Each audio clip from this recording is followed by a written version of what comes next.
Hi, I'm Joe Barton from RAMP, the Dennis Advertising Agency, with your Monday Morning Marketing Minute.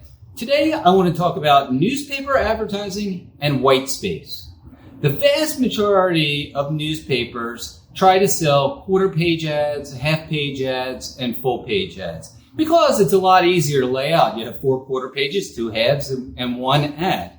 But what happens is when there are 4 quarter-page ads all on the same page, it all blends together and ads don't stand out. And whatever advertising you're doing, you want to stand out. So a technique that we recommend is use Whitespace. And what I mean by that is if you do buy a quarter-page ad, so imagine starting with a white quarter page, just create an 1/8 of an inch ad and put it in the middle.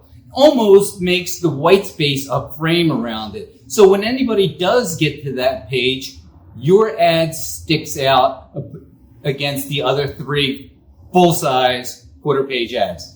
To learn more about RAMP, go to rampresults.com or give me a call at 1-800-620-RAMP, R-A-M-P.